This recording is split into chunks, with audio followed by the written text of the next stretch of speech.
일본이 지난 주말에 충격적인 인체 실험을 했습니다.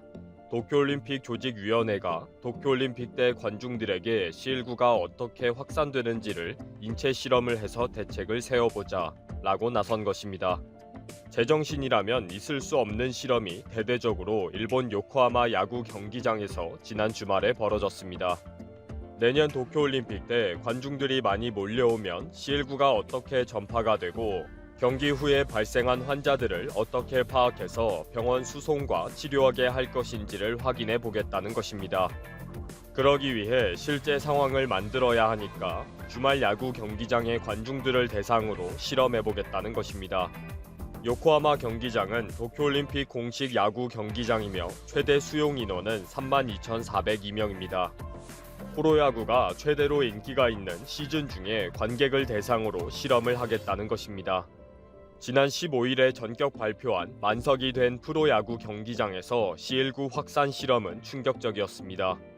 10월 30일부터 11월 1일까지 요코하마 야구 경기장에서 관중들에게 공지를 한 후 실시한다는 것입니다. 고해상도 카메라를 많이 설치해서 야구장에서의 사람의 움직임이나 밀도, 마스크 착용 비율 등을 파악해서 슈퍼컴퓨터로 시뮬레이션 하겠다는 것입니다. 입장 시에는 C19 접촉 확인 앱인 코코아를 설치한 스마트폰의 비율도 확인하고 대화를 할 때 나오는 이산화탄소를 측정하는 등의 장비를 설치하기도 합니다. 이 인체 실험을 통해 관객들이 큰 소리를 낼 때 타액의 물보라가 어디까지 확산되는지, 음식을 섭취하며 대화를 할 때 주변 공기와 어떻게 접촉이 이루어지는지, 화장실이나 매점 등에서 사람들이 몰려다닐 때 그 접촉 밀도가 어떻게 되는지, 마스크를 착용하지 않은 사람들을 다수 배치해서 카메라가 잘 찾을 수 있는지와 경비원들이 쉽게 달려갈 수 있는 방법은 무엇인지, 경기 종료 후에 각 출입구를 긴급하게 퇴장하도록 재촉해서 혼잡도는 어느 정도인지를 확인하겠다는 것입니다. 그리고 이 모든 실험 후에 C19에 감염이 되었다고 하면 접촉 통지 앱 코코아와 보급률이 가장 높은 SNS인 라인을 통해 최대한 빨리 신고와 이송이 가능한지도 확인하겠다고 합니다. 그리고 얼마나 빨리 검사를 하고 치료로 들어갈 수 있는지 보건소 등과의 연계 체계도 확인하겠다는 것입니다. 뭐 한마디로 인체 실험을 하겠다는 거죠.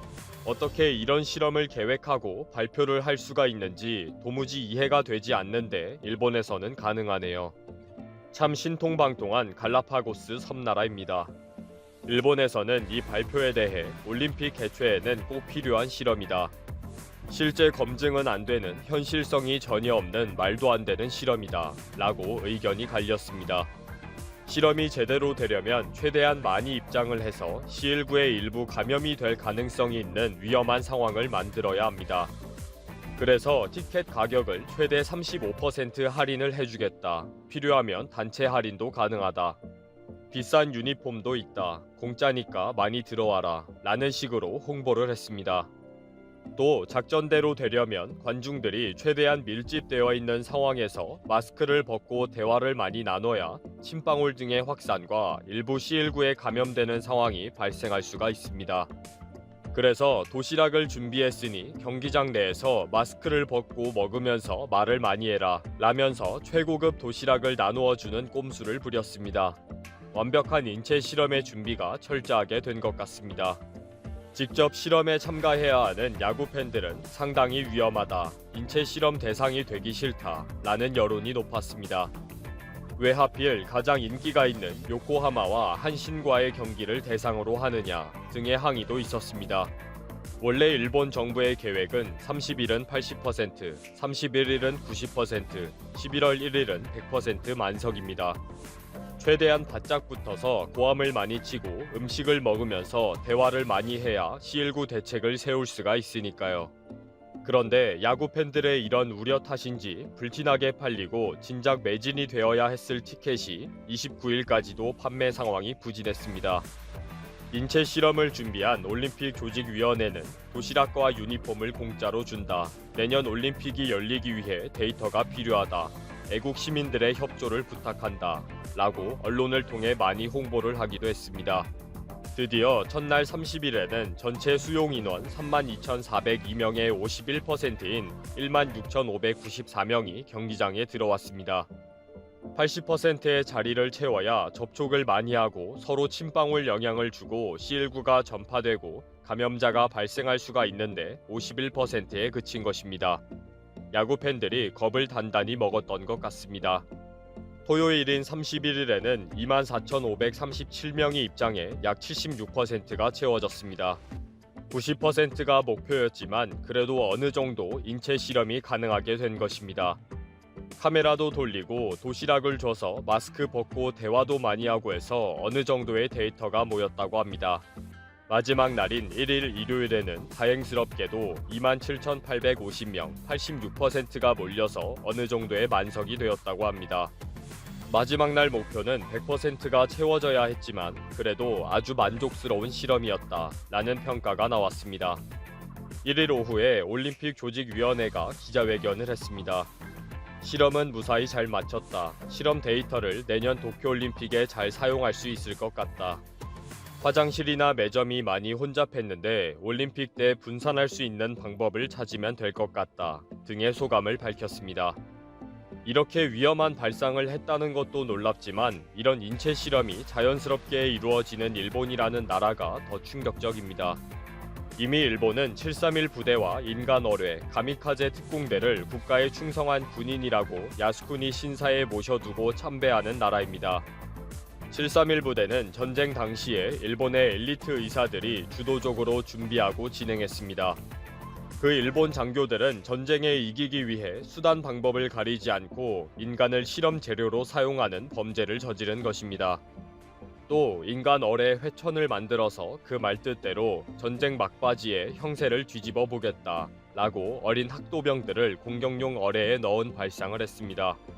가미카제 특공대라는 이름으로 젊은이 1,036명을 희생시킨 일본은 아직도 가미카제 특공대 기념관인 칠안특공평화회관과 인간 어뢰 기념관인 카이텐 기념관에서 국가에 충성한 애국 청년으로 미화하고 있습니다. 이렇게 절대 하지 말아야 할 일에 대한 개념이 전혀 없는 일본은 요코하마 야구 경기장에서의 인체 실험쯤은 눈 하나 깜짝하지 않습니다. 결국 이번 요코하마 야구장에서는 731 부대를 연상케 합니다. 인체 실험을 한 일본 정부와 실험 대상으로 도시락과 유니폼을 들고 응원한 일본 국민들까지 정말 제정신이 아니네요. 토트넘의 정감독 마우리시오 포체티노 감독의 차기 행선지로 메뉴가 강력하게 떠올랐다는 현지의 보도가 나오면서 손흥민 선수의 거취에도 이목이 집중되고 있습니다. 과거 함께 좋은 호흡을 맞추며 EPL에 적응할 수 있도록 도움을 준 포체티노 감독과 다시 한번 호흡을 맞추는 게 아니냐는 가능성이 제기되고 있는데요.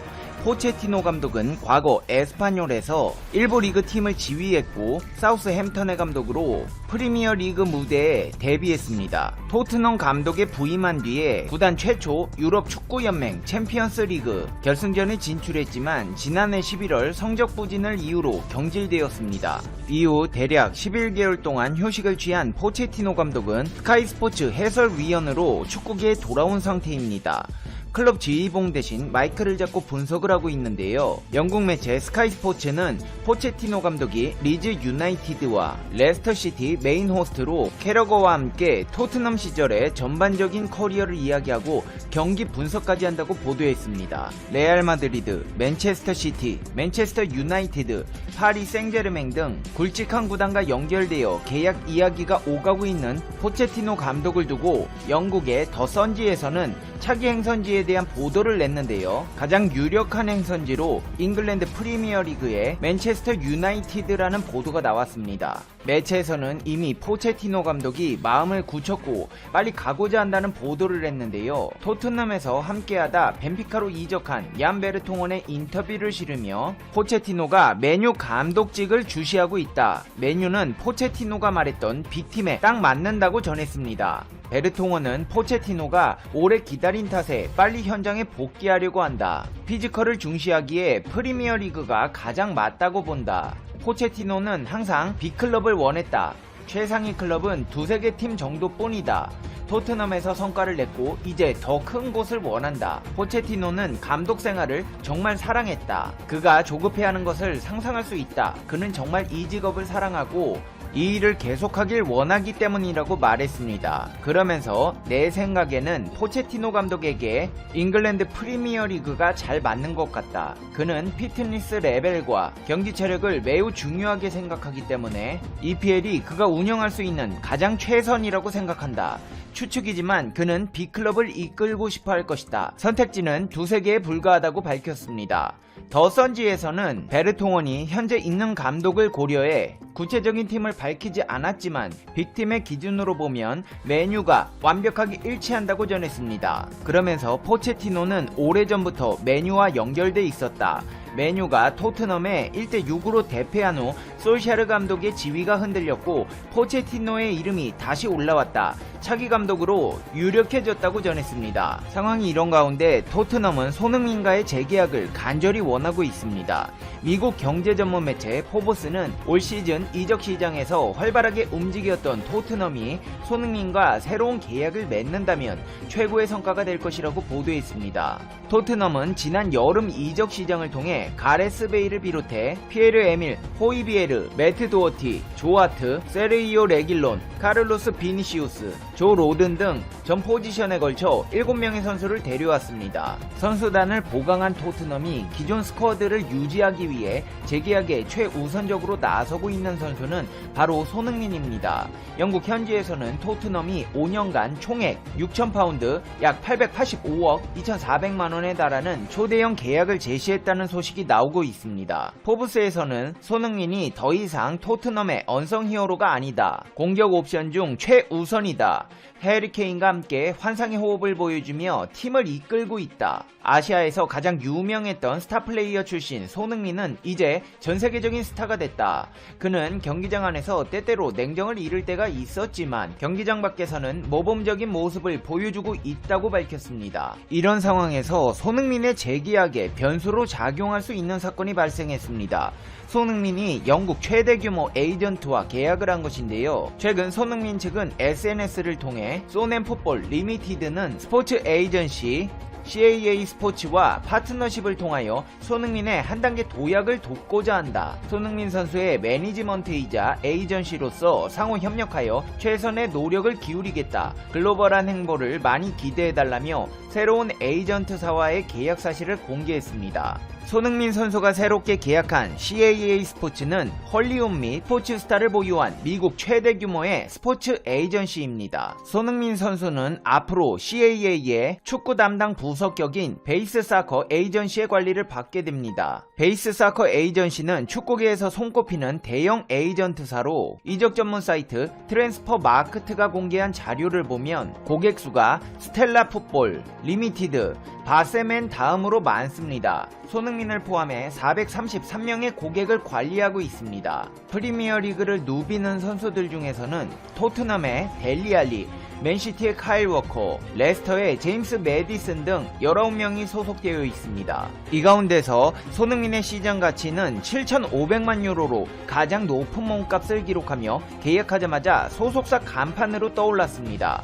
베이스 사커 에이전시는 SNS를 통해 손흥민과의 계약 소식을 전하며 무슨 설명이 필요할까? 프리미어리그 득점 선두가 우리 가족이 된 걸 환영한다고 적었습니다.